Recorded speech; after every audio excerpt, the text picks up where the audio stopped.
Oh, thank you. Louie, happy birthday. Happy birthday. Hey, thank you. Many would say he's Torrance's most famous son. The city named its airfield after him, as well as the Torrance High School track. He's my hero, and he's always been my hero. He's a hero for everyone in Torrance as far as I'm concerned. We love him. When he visits, crowds gather for a handshake, an autograph, and to hear his famous story. He's been like a really big inspirational figure for all of us, like to always overcome your obstacles, and you can overcome anything.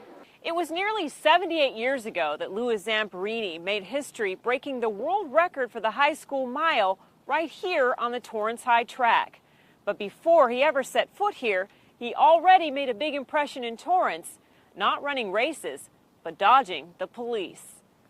Then I started school in Torrance and began to get in trouble.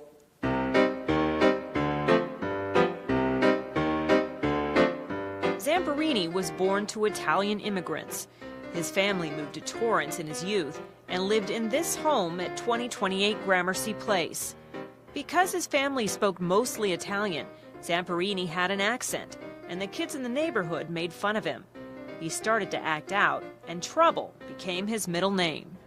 Chief Calder, who took me to jail, pointed through the bars and said, "See those two guys? Someday you're going to be in there." And that shook me up. At Torrance High School, the principal and Zamperini's older brother Pete contrived a plan to straighten Louie's path. They signed him up for track, and once Zamperini started running, he left his troublemaking past at the starting line.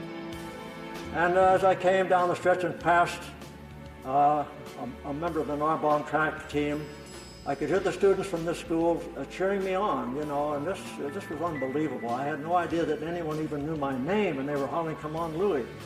Well, that did it. I made my mind up that night to stop all this dissipation and become a runner. And not just any runner. Sports writers began calling him the Torrance Tornado. We used to watch the track meets, and here would be Louie. He'd be probably 100, 200 yards ahead of everybody else. Then the rest of the field would come. In May 1934, Zamperini was a junior competing at the high school state finals. He unleashed his trademark kick and set a new world record for the high school mile at 4:21, a record that would stand for 26 years. 2 years later, at 19, Zamperini boarded a train for the U.S. Olympic trials in New York City. It was just 1 month before the 1936 Olympics in Berlin. His hometown, that had once written him off as a delinquent, sent him off in style. The city of Torrance, the businessmen, gave me a suitcase, they gave me shaving gear, cologne, clothing. I mean, this city was behind me 100%. And I had my dad worked for the Southern Pacific Railway, so I had a free ticket once a year anywhere in America. So I took advantage of that, got a train to New York. At the 5,000-meter trials, Zamperini ran stride for stride with world record holder Don Lash during the last 100 meters of the race. They tied for first, and Zamperini secured his spot on the U.S. Olympic team. We never had an Olympian before. We never had a world record holder before. Word spread back home in Torrance, and the police, who once chased Louie across town, were now cheering him on. The same chief sent me a wire, which I still have, in New York when I made the Olympic team. Congratulations, Louie. But when he arrived in Berlin, he wasn't quite prepared for his big race. I gained 14 pounds, by the way, on the boat going over. I've never seen so much food in my life. And I ate my way across the Atlantic, and I couldn't lose the 14 pounds, so I wasn't really in shape for the final race. Zamperini finished 8th in the 5,000-meter final, but managed to run the last lap in an astounding 56 seconds. This captured the attention of an unexpected fan, none other than Adolf Hitler, who asked to meet Zamperini. So I went over and I shook his hand. He just said one thing. He just said, "The boy with the fast finish." So actually, he thought that was the fantastic part of the race, seeing a guy gain 50 yards in one lap. Zamperini returned to a winner's welcome from the home crowd. They got me out of the car, sat me in this big throne-like chair and drove me into Torrance.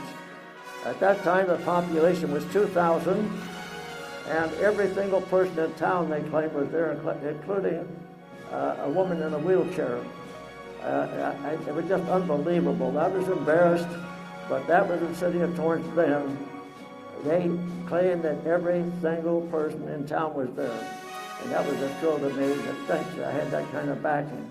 Zamperini believed his best race was 4 years away at the 1940 Tokyo Olympic Games. That race, those games, were never to be.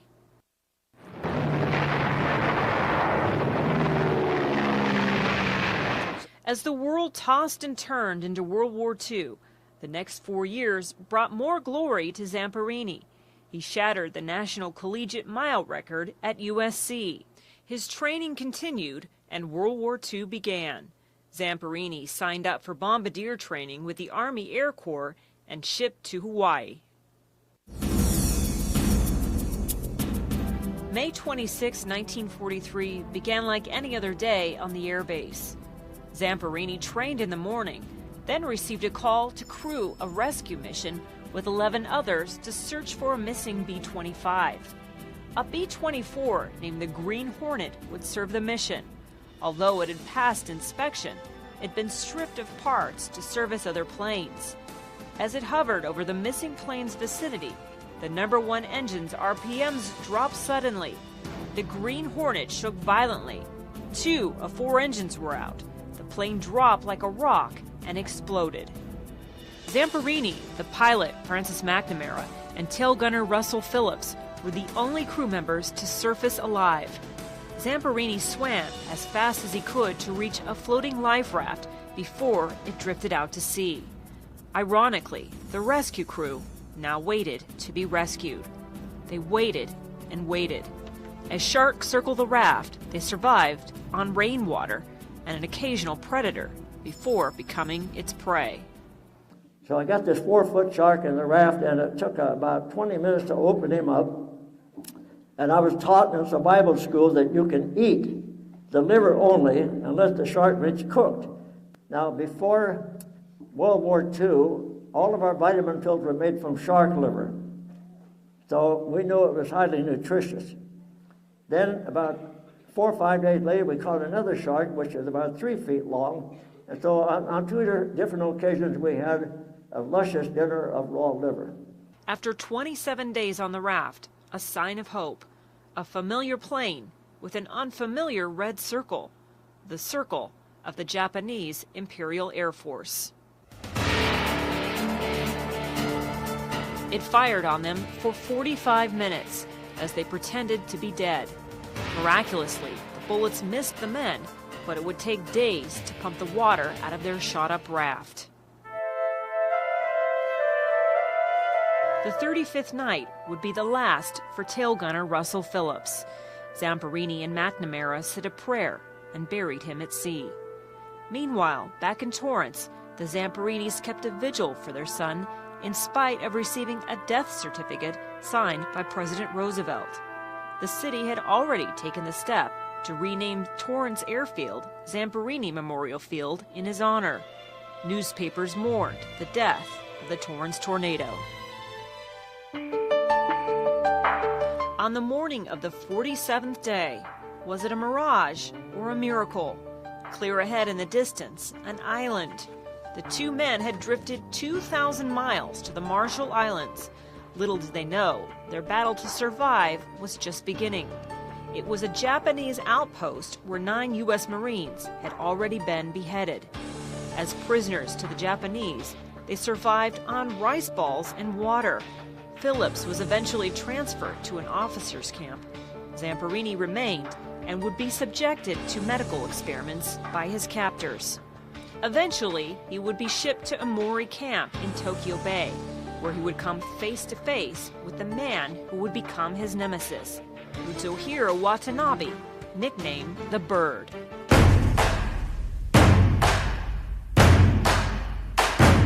This guy was, he was constantly on my case, constantly beating me over the head, in the face. Word had spread among his captors about Zamperini's fame on the track. In 1944, The Japanese offered him a chance to deliver a radio broadcast to the U.S. To Zamperini, it was a chance to let his family know he was still alive. Zamperini was soon transferred again, this time near the snow-capped mountains 40 minutes from Nagano and far away from the Bird. So he thought. It turned out the Bird would be there to greet his arrival. The end of the war came not a moment too soon for the POWs in the summer of '45. In September, Louis Zamperini was finally on his way back home to Torrance.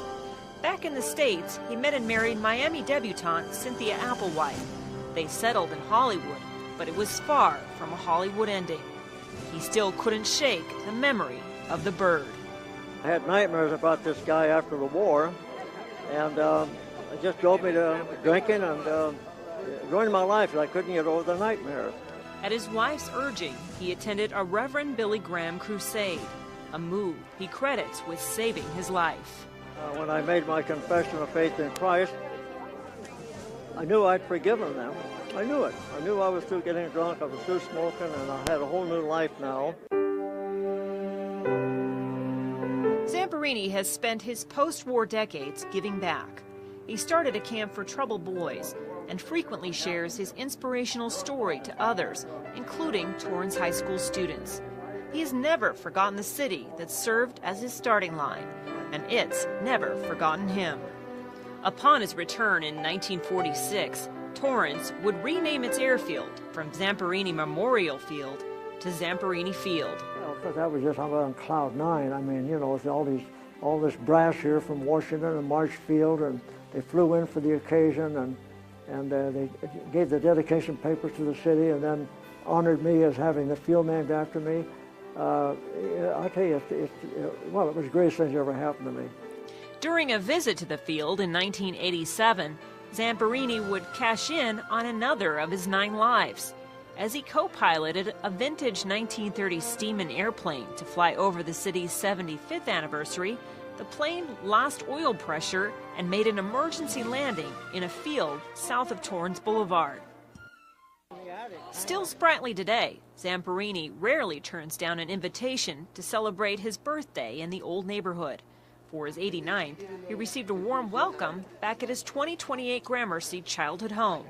Birthday to you. Happy birthday to you. This is where I grew up, my memories. This is where the transition took place. And this is where I went from a rotten, low-down delinquent and accepted by the entire school and the police force. In late 2010, the author of Seabiscuit, Laura Hillenbrand, released this biography about Louis Zamperini, appropriately titled Unbroken. It quickly rose to the top of the New York Times bestseller list, where it's remained for more than a year.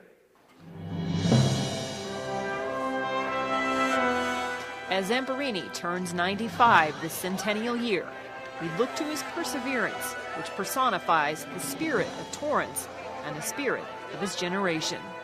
Tom Brokaw sent me a book 2 weeks ago. He said, "How'd I miss you in my book?"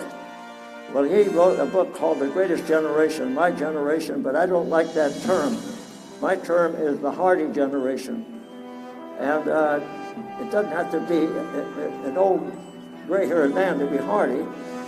To be hardy is to overcome adversity. We had a lot of adversity in my day, and each adversity we overcame, we become more and more hardy.